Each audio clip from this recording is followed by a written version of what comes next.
Hello everyone, welcome to my channel maths with कुंडे।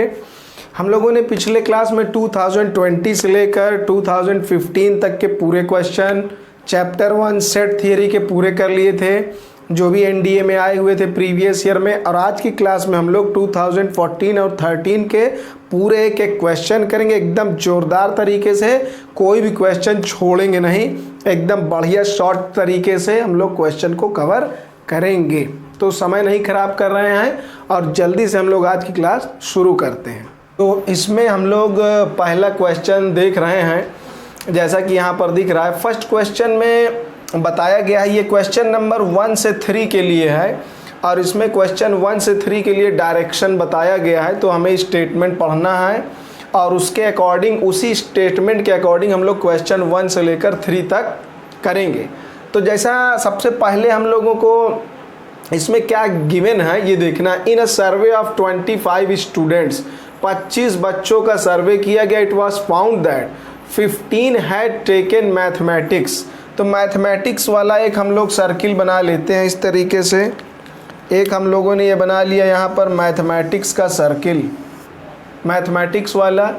और दूसरा हम लोग का क्या है, 12 हैड फिजिक्स। तो एक हम लोग फिजिक्स के लिए सर्किल बना लेते हैं, ये मैथ्स के लिए, ये फिजिक्स के लिए, और एक हमारा केमिस्ट्री के लिए है। जब इस तरीके का क्वेश्चन आए तो हमें इसको उल्टा पढ़ के करना चाहिए तो जल्दी हो जाता है। तो उसमें हमें क्या दिया है, 3 had taken all the 3 subjects. तो ऑल द 3 मतलब जो तीनों में कॉमन हो, तो तीनों में कॉमन पोर्शन ये है, तो उसमें हम भर देंगे 3। अब उसके ऊपर और आगे आएंगे, 4 had taken physics and chemistry. Physics और केमिस्ट्री में कॉमन क्या है, ये है। तो इसमें कितने बच्चे बोल रहा है, 4 बच्चे। तो 3 पहले से आ गए हैं तो हम इसमें 1 भरेंगे, कुल मिलाकर 4 इसमें भरना है। 9 had taken mathematics and physics. Maths और फिजिक्स में, यह मैथ और फिजिक्स वाला ये है, इसमें 9 भरने हैं। तो 3 पहले से आ गया तो यहाँ पर अब 6 भर देंगे। और उसके बाद क्या बताया गया है, 5 had taken mathematics and chemistry. Maths और केमिस्ट्री वाले हैं 5, तो यहाँ 3 आ चुका है, तो इसमें अब बाकी रह गया 2। अब ऊपर देखते हैं क्या लिखा हुआ है। तो इस तरीके से पढ़ने से बाद में कंफ्यूजन नहीं रहेगी, कुछ रफ वगैरह नहीं करना पड़ता है। तो अब देखते हैं क्या बोल रहा है। 15 हैड टेकन मैथमेटिक्स। मैथमेटिक्स में टोटल हमें 15 रखने हैं, तो 6 3 9 2 12, तो 3 यहाँ पर और लिख देंगे तो 15 हो जाएगा। और उसके बाद 12 हैड टेकन फिजिक्स, 6 3 9 और 1 10, तो मतलब 2 और हमको यहाँ पर भरना है। और उसके बाद 9 हैड टेकन, फिर क्या बोल रहा है, 5 हैड टेकन, ये हो गया। और 11 हैड टेकन केमिस्ट्री। तो केमिस्ट्री में 11, तो 3 2 5 और 1 6 ये हो गए। और उसके बाद 5 और बाकी है, तो 6 5 11। इस तरीके से हम लोग डायग्राम पूरा कंप्लीट कर लिए। अब बहुत आसान तरीके से ये हो जाएगा। अब हमारा क्वेश्चन नंबर 1 क्या कह रहा है, अब बहुत आसानी से हम लोग सबको कर लेंगे। The number of student who had taken only physics. बहुत बढ़िया, क्वेश्चन नंबर 1 एक बार डायग्राम बन गया, सब एकदम जोरदार तरीके से आंसर आएगा। ओनली फिजिक्स, तो ओनली वाला पोर्शन होता है ये, जो केवल फिजिक्स में है और किसी में नहीं है। तो ओनली फिजिक्स में कितने लोग देख रहे हैं, 2 लोग। तो पहले वाले का आंसर हो गया हमारा 2। बस एक बार डायग्राम बन गया, बस जीवन सफल हो गया इसका। Number of student who had taken only 2 subject. Only 2 का मतलब ये होता है, ये है ओनली 2 वाला, ये वाला और ये वाले को जब ओनली 2 बोलेगा तो हमें यही बता देना है जो केवल 2 में है। तो ओनली 2 वाला ये होता है, ये ओनली 2 का है, ये ओनली 2 वाला है एंड ये ओनली 2 वाला है। तो 6 2 8 और 1 9, तो दूसरे वाले का आंसर हो गया 9। बस इसी तरीके से एकदम जोरदार तरीके से हम लोग करेंगे। क्वेश्चन 3 नंबर में क्या बोला है, इसको हमें करना है। Consider the following statement. The number of student who had taken only 1 subject. Only 1 के लिए ये होते हैं जो बाहर वाले, ओनली फिजिक्स, ओनली केमिस्ट्री, अरे ओनली मैथ्स और ओनली केमिस्ट्री। तो ओनली वाले 3 2 5 और 5 10। तो बोल रहा है कि जिन्होंने केवल 1 सब्जेक्ट लिया है। Number of student who had taken only 1 subject, only 1। तो ये हो गया 5 3 8 और 2 10, ओनली 1 वाले आ गए। Is equal to the number of students who had taken only 2 subject. अब ओनली 2 वाले कौन है? ओनली 2 वाले 6, 2, 8, 1, 9 हम लोग पहले भी निकाल चुके हैं, तो ये दोनों इक्वल नहीं आ रहे हैं। मतलब जो फर्स्ट स्टेटमेंट बोला है वो फर्स्ट स्टेटमेंट हमारा रॉन्ग है। क्वेश्चन नंबर 3 के अंदर 2 स्टेटमेंट दिए, पहला वाला रॉन्ग है। दूसरा स्टेटमेंट हम चेक करते हैं, वो क्या कह रहा है? The number of student who had taken at least 2 subject. अच्छा, अब एट लीस्ट 2 का मतलब क्या होता है? एट लीस्ट 2 का मतलब कम से कम 2, मतलब 2 वाले भी हों, कम से कम 2 भी हो और 2 से ज़्यादा भी हो। तो 2 वाले कौन है? 6, 2, 8, 1, 9, और 2 से ज़्यादा भी ले सकते हैं, मतलब 3 वाले भी ले लेंगे जो तीनों में है। तो 9, 3, 12 ये हो गया। अब क्या बोल रहा है? Is 4 times the number of student who had taken all the 3 subject. All the 3 वाला कौन है? केवल ये है ऑल द 3, तो ये सही है। इसका ये 4 गुना है, इसका ये 4 टाइम्स है। 3 चौको 12, 3 4 जा 12, इसका मतलब दूसरा स्टेटमेंट करेक्ट है। तो हमें ऑप्शन दिया है which of the following statement are correct, तो ओनली 1 ये सही नहीं है, ओनली 2, ओनली 2 वाला ऑप्शन हमने देखा, ओनली 2 सही है, मतलब 3 वाले का ऑप्शन बी हमारा करेक्ट हो जाएगा। तो इस तरीके से क्वेश्चन हमारा 1 से 3 तक हो गया। बस एक बार पढ़ लेना है और 3 क्वेश्चन हमारा बढ़िया तरीके से आ गया। डायग्राम बन गया तो हो गया काम। एक तीर से 3 निशाना हो गया। ये लोग 2 निशाना लगाते हैं। डायग्राम अगर हम लोगों ने बना लिया तो कई क्वेश्चन हो जाएंगे जितने भी उस पर बेस्ड हैं। अब देखते हैं ये क्वेश्चन हमारा क्या कह रहा है। नेक्स्ट क्वेश्चन बहुत आसान क्वेश्चन है, इससे आसान क्वेश्चन पूरे जीवन में नहीं मिलेगा। इसमें क्या बताया है? If n A and n B are 2 sets, इसमें बोल रहा है 2 सेट हैं और number of element in A कितने हैं? 5, और number of element in B हमें कितने दिए हुए हैं? 4। तो number of element in A into B बोला है, तो भाई ए इंटू बी में कितने एलिमेंट है? इसके लिए फार्मूला है n A into n B. इसको तो देखते ही कर देंगे हम लोग तुरंत। इसमें कितने दिए थे हम लोग को? इसमें दिए थे 5 और इसमें दिए थे 4, तो 5 इंटू 4 20 हो गया। इसको देखते ही तुरंत बिना कुछ लिखे भी हम तुरंत टिक लगा देंगे कि भाई अगर ए में 5 है, बी में 4 है, तो 5 चौको 20, 20 मतलब ऑप्शन डी इसका हो जाएगा। नेक्स्ट क्वेश्चन हमारा क्या है? ये बहुत बढ़िया क्वेश्चन है। इसमें 5 से लेकर 10 तक के पूरे क्वेश्चन हो जाएंगे। केवल एक क्वेश्चन अगर हमने इसको सही से पढ़ लिया तो 5 से 10 तक मतलब 6 क्वेश्चन हमारे क्या हो जाएंगे? इससे कंप्लीट हो जाएंगे। तो देखते हैं, बहुत सावधानी से हम लोग इसका डायग्राम बनाएंगे और उसके बाद हर एक क्वेश्चन को सही तरीके से कर लेंगे। बिल्कुल वही टेक्निक हमें लगाना है। इसमें हमें क्या दिख रहा है? इसमें हमें दिख रहा है हिंदी, कुछ इंग्लिश है और संस्कृत है, मतलब हमें 3 गोला बना लेना है। एक ये हमने बना लिया हिंदी, इंग्लिश और संस्कृत का, हिंदी, इंग्लिश एंड संस्कृत। उल्टा पढ़ना है, सबसे बढ़िया तरीका। क्या बोल रहा है इसमें? And 5 know all the 3 subject. तो ऑल द 3 मतलब जो सब पढ़ते हो, तो वो यहाँ पर बीच में आ जाएगा ऑल वाला। बहुत आसानी से, कोई कन्फ्यूज़न नहीं होगी, इसलिए उल्टा क्वेश्चन इसको पढ़ने ज़्यादा फायदा होता है। अब यहाँ पर क्या बताया है? ये हो गया 10% नो हिंदी एंड संस्कृत। हिंदी और संस्कृत में ये वाला पोर्शन कॉमन है, इसमें 10% होना है, तो 5 तो पहले से आ गया, तो बाकी कितना बाकी रह गया? 5%। और उसके बाद फिर क्या है? 12% no Hindi and English. Hindi English में रखना है 12, 5 पहले से आ गया, तो यहाँ पर बाकी रह गया 7%, 7%।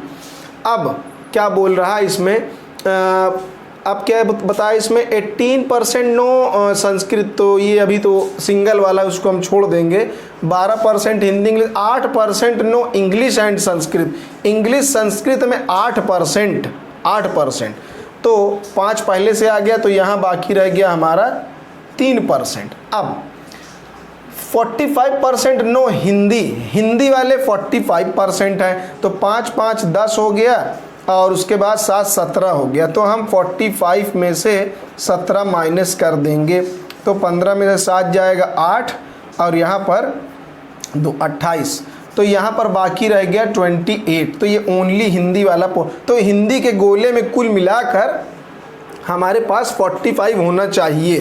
तो इसको 5 5 10 हो जाएगा और ये 38 38 और 7 मिलाकर हो जाएगा 45 कंप्लीट। हिंदी में पूरा 45 होना चाहिए। 20% नो इंग्लिश, इंग्लिश में 22%, 22, तो 7 5 ये 12 हो गया, तो 12 और उसके बाद ये 3 15 और हमें बनाना है कितना 22, तो 7% और बाकी रह गया। तो ये हो जाएगा हमारा 7 7 14 हो जाएगा और 14 और 5 हो जाएगा 19 और 3 22। तो ई वाले में टोटल 22 होना चाहिए 22। 18% नो संस्कृत, तो संस्कृत वाले में रखना है 18, 5 5 10 3 13 आ चुका है, तो 5 और बाकी है। बस एक बार अच्छे से डायग्राम बन गया, बस ख़त्म खेल। टोटल पॉपुलेशन हमें कितना दिया है 75 इंटू 10 टू द पावर 6, ये हमें गिवन है। Total population 75 into 10 to the power 6। अब इस पर बेस्ड हम लोग क्वेश्चन को बारी बारी देखेंगे और एक एक क्वेश्चन को हम लोग करेंगे। तो क्वेश्चन यहाँ 5 से 10 है, मतलब 5वां नंबर क्वेश्चन हम लोग देखते हैं। 5वां नंबर क्या बोल रहा है, थोड़ा सा इसको हम लोग जूम कर ले रहे हैं। 5वें नंबर में क्या बताया, what is the number of people who do not know any of the above 3 languages, मतलब 3 में से एक भी लैंग्वेज ना जानते हों। तो भाई ये जो हमें ग्रुप दिख रहा है हिंदी इंग्लिश संस्कृत, इसमें जितने भी लोग लिखे हैं वो सब कुछ ना कुछ जानते हैं, इनको कुछ ना कुछ पता है, लेकिन हमें निकालना क्या है जो कुछ ना जानते हों। तो भाई इसको टोटल कितना परसेंट होता है, टोटल होता है 100%। तो 100% में से हम लोग इसको पूरे को क्या करें माइनस कर दें, क्योंकि ये लोग कुछ ना कुछ जानते जरूर हैं, हमें उन लोगों का परसेंट निकालना है जो कुछ नहीं जानते। तो सबको हम लोग ऐड कर लेंगे, एक तरफ से सबको ऐड कर लें कि पढ़ने वाले टोटल कितने बच्चे हैं। तो हम लोग इसको ऐड करेंगे, तो ये हो जाएगा 5 5 10 हो जाएगा 10 और इसको ऐड कर लेंगे 38 ये हो जाएगा 38 और ये हमारा हो जाएगा 14। ये हो गया हमारा 38 और ये 14 हो गया और ये 8 और हो गया, तो 14 और 8 कर लेंगे 22।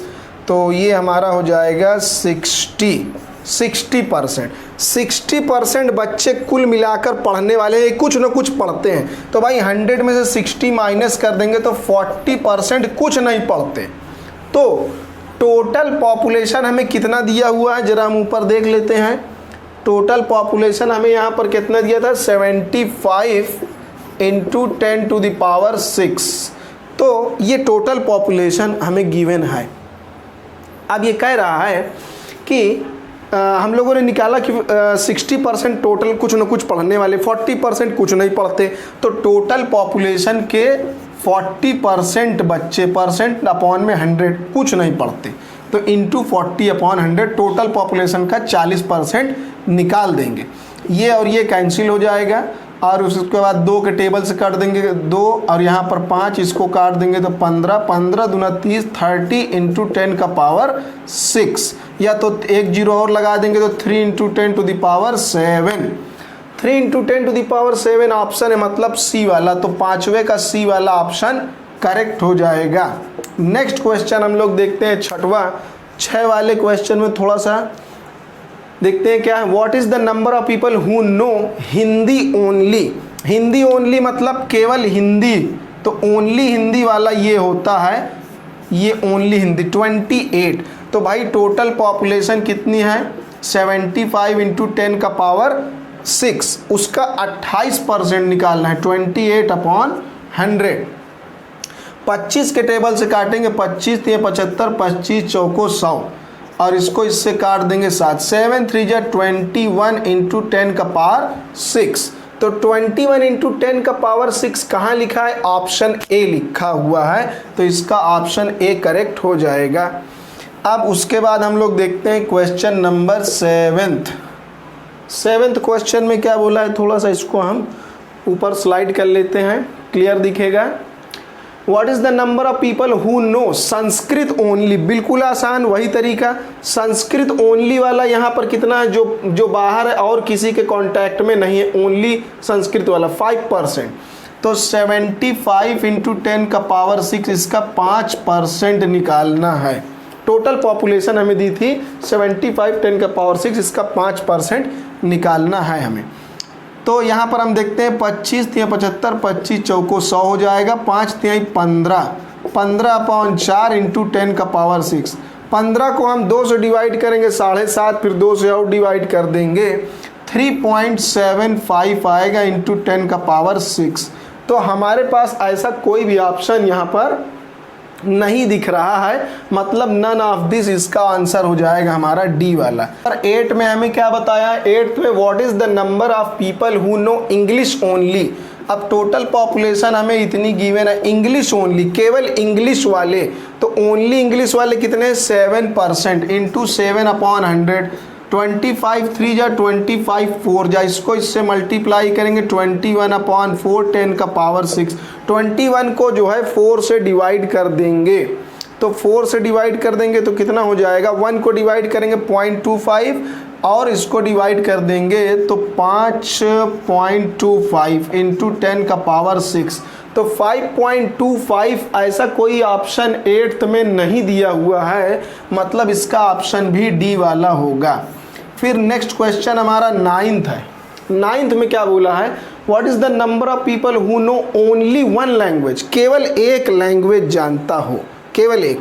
तो ओनली वन वाला कौन होता है, ये और ये होता है ओनली वन।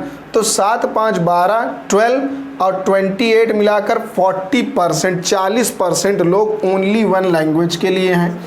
तो इसका निकाल देंगे 40%, 0 0 कैंसिल, 2 के टेबल से कट करेंगे 5, इसको कट करेंगे 15 दूना 30, 30 इंटू 10 का पावर 6, इसको लिख सकते हैं 3 इंटू 10 टू द पावर 7।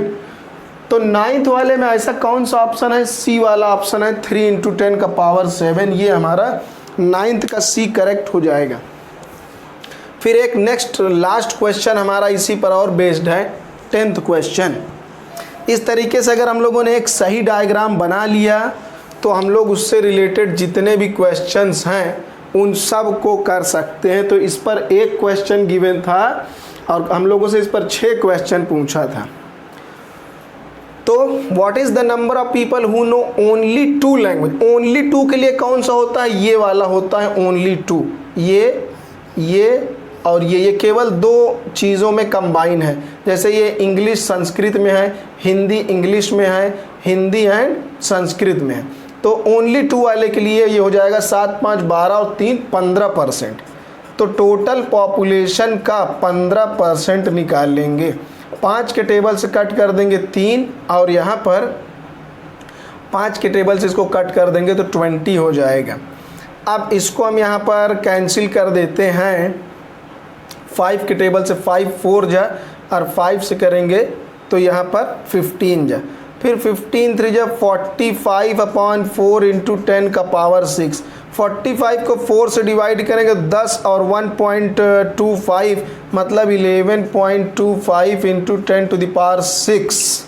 तो 11.25 10 टू द पावर 6 ऑप्शन जो है बी वाला दिया है, तो इसका ऑप्शन बी करेक्ट हो जाएगा। तो इस तरीके से हम लोग क्वेश्चन को आसानी से करेंगे। नेक्स्ट हम लोग देखते हैं हमारा क्वेश्चन क्या है। आज हम लोग 2013 और 14 के पूरे क्वेश्चन कवर करेंगे जो सेट थियरी में आए हुए हैं। जितने भी क्वेश्चन आए हैं पूरे कवर करेंगे, एक भी हम छोड़ेंगे नहीं, जो लास्ट ईयर में आ चुके हैं।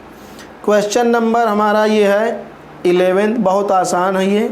इस क्वेश्चन में हमसे पूछा which of the following is null set, कौन सा नल सेट है। अब यहाँ पर जो ऑप्शन ए है इसमें ये अगर ऐसे लिखा होता तब ये नल सेट होता, लेकिन इसके बीच में इसने एक एलिमेंट डाल दिया तो ये नल सेट नहीं है ए वाला। बी वाले में क्या बोल रहा है, वो ब्रैकेट के अंदर उसने ब्रैकेट लगा दिया। अब कितने भी ब्रैकेट लगा दे उससे हमसे क्या मतलब, यहाँ पर एक ब्रैकेट लगा हुआ है, अब इस ब्रैकेट के अंदर ये कुछ न कुछ तो लिखा ही है। अगर इस ब्रैकेट को हम बाहर वाले ब्रैकेट को हम मेन ब्रैकेट मान लेते हैं तो इसके अंदर कुछ न कुछ तो ये लिखा हुआ है, मतलब ये एक एम्प्टी सेट के अंदर दूसरा एम्प्टी सेट, फिर दूसरे एम्प्टी सेट के अंदर एक और एम्प्टी सेट, मतलब कि सेट के भाई ये जो है एम्प्टी सेट का सिंबल होता है, या तो ऐसे लिखते हैं तो ये एम्प्टी सेट। अब एक एम्प्टी सेट के अंदर दूसरा एम्प्टी सेट और दूसरे एम्प्टी सेट के अंदर तीसरा, तो एक सेट के अंदर दूसरा सेट है, तो ये एम्प्टी सेट है नहीं है, ये खाली नहीं है, क्योंकि एक सेट के अंदर में दूसरा सेट भरा हुआ है, तो ये बिल्कुल भी एम्प्टी नहीं है। ये भी वही चीज़ हो गया सी वाला, इसमें एक एम्प्टी सेट के अंदर दूसरा एम्प्टी सेट, मतलब इस सेट के अंदर कुछ न कुछ तो है ही, तो कुछ तो भरा ही है इसके अंदर, भले ही वो एम्प्टी सेट है लेकिन है तो उसके अंदर, इसलिए ये भी हमारा एम्प्टी सेट नहीं है। डी वाला अब बोल रहा है x square plus 1 is equal to 0 और एक्स रियल नंबर में बिलोंग करता है, तो देखते हैं एक्स स्क्वायर प्लस का 1 उधर जाएगा तो माइनस का 1, तो x is equal to square root of -1। अब -1 का स्क्वायर रूट आ गया तो ये तो रियल नंबर में बिलोंग करता ही नहीं है, क्योंकि रूट के अंदर नेगेटिव नंबर होते हैं कॉम्प्लेक्स, मतलब x की कोई भी वैल्यू रियल नंबर में बिलोंग नहीं कर रही, मतलब हमें कोई रियल नंबर नहीं मिला, तो नहीं मिला, कुछ नहीं मिला, कोई रियल नंबर नहीं मिला, मतलब यही हमारा एम्प्टी सेट है, मतलब ऑप्शन डी हमारा इसी का करेक्ट हो जाएगा। क्वेश्चन हमारा 12th क्वेश्चन में क्या गिवन है हमें,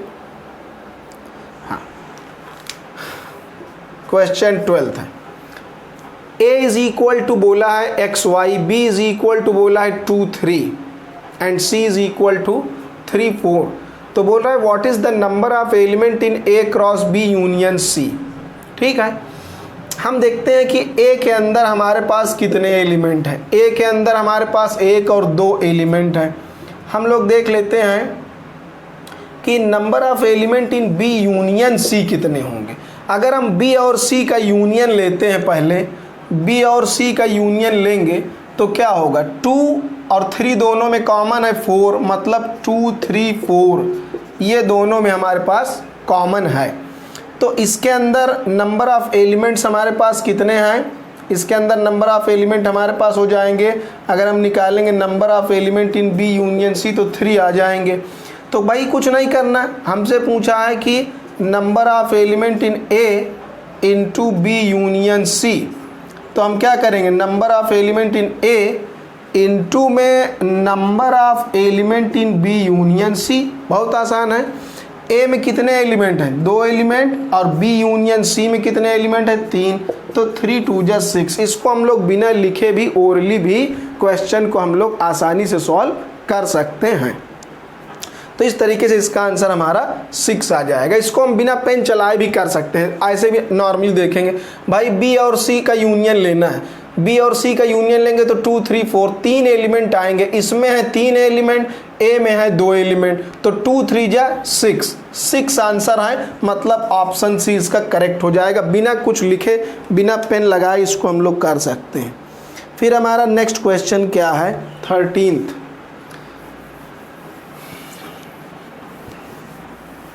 देखते हैं 13th क्वेश्चन में हमें क्या गिवन है।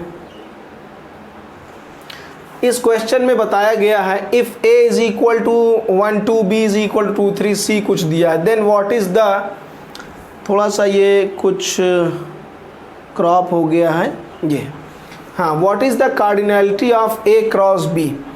a क्रॉस b तो मतलब a और b को हम मल्टीप्लाई करें, कार्डिनैलिटी का मतलब उसमें कितने नंबर ऑफ एलिमेंट्स हैं, तो a क्रॉस b हम लोग जैसे कर लेते हैं, तो a क्रॉस b करेंगे, a और b का कार्टीसियन प्रोडक्ट, तो पहले 1 का 2 के साथ होगा और 1 का फिर हमारे पास 3 के साथ होगा, फिर हम 2 को पकड़ेंगे, 2 का 2 के साथ होगा और 2 का 3 के साथ होगा, ये हो गया a क्रॉस b।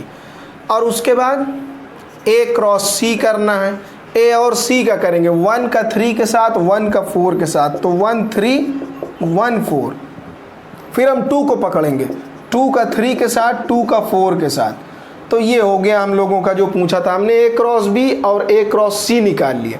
इंटरसेक्शन मतलब दोनों में क्या कॉमन है, दोनों में क्या कॉमन दिख रहा है, एक ये कॉमन दिख रहा है हमें, और एक क्या कॉमन और दिख रहा है 2 3 ये कॉमन दिख रहा है। दो एलिमेंट हमें कॉमन दिख रहे हैं, एक ये कॉमन है, ये कॉमन है, मतलब दोनों में कॉमन कितने एलिमेंट है, 2 एलिमेंट कॉमन है। तो वही तो हमसे पूछ रहा है कि इनके इंटरसेक्शन की कार्डिनलिटी, इनके इंटरसेक्शन में कितने एलिमेंट आएंगे। तो इंटरसेक्शन में 2 एलिमेंट कॉमन है, तो इसका आंसर 2 मतलब सी वाला इसका ऑप्शन हो जाएगा। नेक्स्ट क्वेश्चन देखते हैं हमारे पास क्या है, डी। इसमें ये हमें 14th क्वेश्चन गिवन है, which of the following is an example of non empty set. थोड़ा सा इसमें कुछ क्रॉप हो गया है, यहाँ पर ये लिखा हुआ है ग्रेटर देन 12, ये इसमें क्रॉप हो गया है लिखने में, यहाँ पर ग्रेटर देन 12 लिखा है। तो ठीक है, इसमें एक और ऑप्शन है डी वाला, ऑप्शन डी इसमें गिवन है, वो हम लिख देते हैं। इसमें बताया है कि x इज़ अ पॉइंट, ये गलती से क्रॉप हो गया था एडिटिंग के समय, तो इसमें बताया गया है कि x is a point common between 2 parallel lines, ये ऑप्शन डी इसका गिवन था। ठीक है, हम लोग देखते हैं क्या इसमें करना है। हम लोग को पता लगाना है कि विच of the following is a non empty, कौन नॉन एम्प्टी है। तो जैसे हम लोग एक एक ऑप्शन को आराम से थॉरली चेक करते हैं। अब set of all even prime, तो भाई इवन प्राइम हमारे पास एक लौता है 2, तो ये तो एम्प्टी नहीं है, ये नॉन एम्प्टी है, तो यही हमारा आंसर ही हो गया। हमसे यही पूछा है कि कौन नॉन एम्प्टी है, तो भाई इवन प्राइम एक होता है 2, तो ये हमारे पास एक एलिमेंट इसके अंदर तो मिल गया, ये एम्प्टी सेट नहीं नॉन एम्प्टी है, तो इसका ऑप्शन ए ही करेक्ट है। लेकिन हम लोग और भी देख लेते हैं कि वो सब एम्प्टी कैसे हैं। जैसे बोला है कि यहाँ पर x² - 2x इज़ रैशनल। अब अगर हम इसको सॉल्व करके निकालें तो equal to 2x is equal to √2। अब ये क्या है, ये इरेशनल है, मतलब ये रैशनल मिला ही नहीं। ये बोल रहा है कि हमें ऐसे x यहाँ लिखना है जो रैशनल हो, तो यहाँ से तो कोई रैशनल नहीं मिला, हमें इरेशनल नंबर मिला, प्लस माइनस के साथ इरेशनल मिला, तो ये हमारा क्या है, ये हमारा एम्प्टी सेट है। हमें ढूंढना था नॉन एम्प्टी सेट हमें ढूंढना था, तो ऑप्शन ए ही करेक्ट हो गया। लेकिन फिर भी हम लोग देख लेते हैं, एनालिसिस कर लेते हैं कि वो सब एम्प्टी कैसे हैं। इसमें बोल रहा है कि x एक नेचुरल नंबर है जो 8 से छोटा है। अब अगर वो 8 से छोटा हो गया तो भाई वो 12 से बड़ा कैसे होगा, ऐसा तो पॉसिबल है नहीं, बोला है ना ग्रेटर देन 12। तो कोई नंबर अगर 8 से छोटा हो गया तो उसका 12 से बड़ा होने का कोई सवाल है ही नहीं, ऐसा कोई नंबर नहीं, मतलब कोई नहीं है, मतलब एम्प्टी है। और ये बोल रहा है कि x is a point common between 2 parallel line, 2 parallel line के बीच में एक कॉमन पॉइंट, तो 2 पैरेलल लाइन के बीच में कभी भी कॉमन पॉइंट नहीं मिलता, ये भी एम्प्टी है। तो हमारे बी सी डी एम्प्टी हैं, ए वाला ही नॉन एम्प्टी है, वो हमें पहले ही मिल चुका था, तो इसका ऑप्शन ए ही हमारा करेक्ट है। फिर देखते हैं हमारा 15th क्वेश्चन क्या है। 15 क्वेश्चन के लिए एक अकेला ही डायरेक्शन बताया, इसमें और कोई क्वेश्चन इंक्लूड नहीं है, केवल एक ही क्वेश्चन है, तो इसको हम लोग देख लेते हैं जल्दी से। इसमें क्या करना है, क्वेश्चन 15 में 50 लोग बताए गए हैं, तो टोटल हैं, और इसमें बताया कंडक्टेंट फॉर, और एक टेस्ट किया जाता है, उसमें 2 तरीके का टेस्ट है। 1 फॉर डायबिटीज़, तो डायबिटीज़ वाले कितने लोग हैं, बताया है 30 लोग, और कुछ ब्लड प्रेशर वाले हैं, वो कितने लोग हैं, 40 लोग। दोनों का यूनियन बताया है, इसको हम बी से लिख दे रहे हैं। दोनों का यूनियन मतलब टोटल ऑब्जर्वेशन 50 लोगों में लिया गया है। बोला minimum number of people who were have diabetes and blood pressure, diabetes और ब्लड प्रेशर दोनों हो, मतलब इंटरसेक्शन हमसे पूछ रहा है। तो बहुत आसान फार्मूला होता है इसके लिए, यही फार्मूला हम लोग जो जान रहे हैं, यूनियन इज इक्वल टू ये हो जाएगा, बहुत जाना माना फार्मूला, हम लोग इसको लगा देंगे, ये हो जाएगा यहाँ पर 50, और डायबिटीज़ वाले कितने बताएं 30, और ब्लड प्रेशर वाले बताएं 40। और यहाँ पर इंटरसेक्शन मतलब दोनों में कॉमन, तो इसको हम इधर शिफ्ट कर लेंगे और ये हो जाएगा 70। अब 70 में से 50 जाएगा तो 20, मतलब मिनिमम 20 लोग ऐसे हैं जो diabetes and high blood pressure दोनों हैं, ऐसे लोग, ऐसे 20 लोग हैं। तो नेक्स्ट क्वेश्चन हम लोग देखते हैं क्या है हमारा। बहुत आसान क्वेश्चन है, इसमें कोई दिक्कत वाली बात नहीं है। क्वेश्चन 16 बहुत इजी क्वेश्चन है, ये सब आए हुए हैं 2013 में आया है एनडीए सेकंड में। अब बोला है यहाँ पर ए में कितने एलिमेंट हैं, 4 एलिमेंट, बी में कितने एलिमेंट हैं, 3 एलिमेंट। तो number of element in A into B, बहुत आसान सी बात है, 4 3 × 12, ये फार्मूला होता है number of element in A into B is equal to number of element in A into number of element in B. A में कितने हैं, ए में हमारे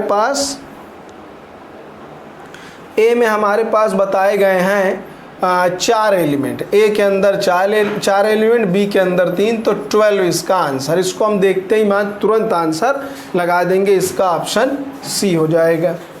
17th क्वेश्चन में क्या बताया गया है, if A is subset of B, बोल रहा है ए सबसेट है बी का, तो जो गिवन ऑप्शन उसमें से क्या करेक्ट होगा। तो ये तो फॉर्मूला हम लोगों ने पढ़ा है, अगर ए सबसेट है बी का, हम दोनों साइड अगर कॉम्प्लीमेंट ले लें, ये इम्प्लाई करता है कि B complement is subset of A complement. तो मतलब ये बिल्कुल सीधा सा फॉर्मूला है। इसका ऑप्शन कौन सा हमें दिया है, ऐसा ऑप्शन गिवन है बी। इसको थोड़ा हम लोग डायग्राम की हेल्प से भी समझ लेते हैं कि ऐसा क्यों होता है।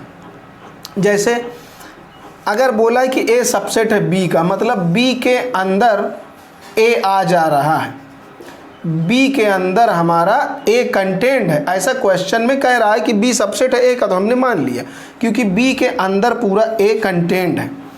अब देखते हैं कि ये बात ट्रू कैसे है। हालांकि जिसको फॉर्मूला याद है उसने तुरंत टिक लगा दिया, खत्म, ऑप्शन बी आ गया। लेकिन जरा इसको हम लोग वेन डायग्राम से विजुअलाइज कर लेते हैं कि ऐसा हो क्यों रहा, ये फॉर्मूला कैसे आया, वो भी जरा समझ लेते हैं। तो बी सबसेट है ए का, मतलब बी ए को अपने अंदर पूरी तरीके से कंटेन कर रहा है। तो बी का कॉम्प्लीमेंट हम निकालेंगे। बी का कॉम्प्लीमेंट क्या होगा, ये होगा बी का कॉम्प्लीमेंट, मतलब बी को छोड़कर बाकी पूरी जगह जो बचेगी वो बी का कॉम्प्लीमेंट। अभी ए का कॉम्प्लीमेंट क्या होगा, ए का कॉम्प्लीमेंट होगा ये, इसको हम टेढ़ी मेढ़ी लाइन से बनाते हैं। ए को छोड़कर बाकी जो बचेगा वो है ए का कॉम्प्लीमेंट। तो अब हमें डायग्राम में देखना है कि जो ये टेढ़ी मेढ़ी लाइन खींची गई है ये ए का कॉम्प्लीमेंट है, मतलब ए को छोड़कर बाकी जो बचा है। अब डायग्राम में दिख रहा है कि ए की लाइन यहाँ से स्टार्ट हो रही है, मतलब ए को छोड़कर बाकी जो पूरा हिस्सा है वो बाहर का वो ज़्यादा है, और बी का तो भाई बी को छोड़कर बाकी जो बचेगा वो यहाँ से स्टार्ट होगा, तो उसका एरिया कम होगा, मतलब ए ज़्यादा है और बी कम है, मतलब बी का जो कॉम्प्लीमेंट है वो सबसेट है ए कॉम्प्लीमेंट का। इसको हम डायग्राम से भी विजुअलाइज कर सकते हैं, और जिसको फॉर्मूला याद है वो तुरंत इससे टिक लगा देगा, नहीं याद तो हम डायग्राम से समझ लेंगे, कोई दिक्कत वाली बात नहीं है। नेक्स्ट हमारा है ये बिल्कुल फॉर्मूले पर है, कोई दिक्कत वाली बात नहीं है।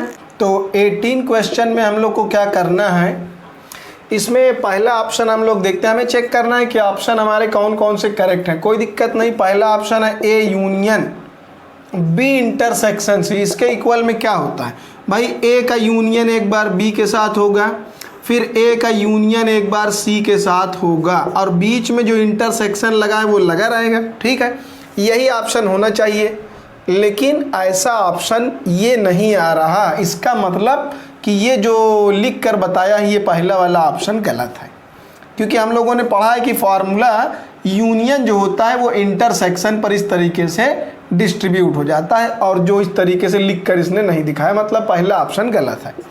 दूसरा, A intersection B union C, B union C, तो ए का इंटरसेक्शन किसके साथ होगा, बी के साथ, फिर ए का इंटरसेक्शन किसके साथ होगा, सी के साथ। तो ठीक है, और बीच में यूनियन लगा रहेगा।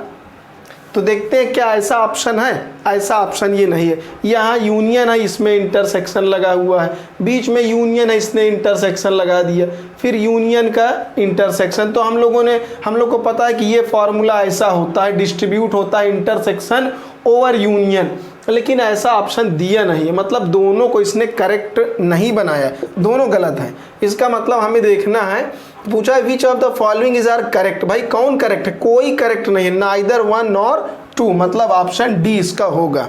फिर नेक्स्ट हम लोग देखते हैं क्वेश्चन 19। क्वेश्चन 19 में बोला है what is the cardinality of power set P A. इससे आसान क्वेश्चन पूरे जीवन में नहीं मिलेगा। क्वेश्चन 19, भाई हम लोगों ने फार्मूला पढ़ा है, अगर किसी सेट के अंदर कितने एलिमेंट हैं, 1 2 3 4, तो इसके सबसेट कितने होंगे, 2 की पावर 4 16। और भाई पावर सेट के अंदर कितने एलिमेंट होंगे, इसके भाई पावर सेट क्या होता है, सबसेट्स का सेट। तो ए के जितने सबसेट होंगे उन्हीं का सबसेट बनाने से पावर सेट बनेगा। तो भाई कितने सबसेट हैं, 16 सबसेट। तो पावर सेट के अंदर उतने ही एलिमेंट होंगे, क्योंकि पावर सेट सबसेट्स का सेट है। तो इसके 16 सबसेट्स हैं, तो वही 16 सबसेट्स जो है पावर सेट के अंदर एलिमेंट बन जाएंगे। मतलब पावर सेट के अंदर 16 एलिमेंट हैं, तो कार्डिनैलिटी उसकी 16 होगी, मतलब 6 इसका जो ऑप्शन होगा सी वाला होगा। तो इस तरीके से आज हम लोगों ने 2014-13 के पूरे क्वेश्चन कवर कर लिए हैं।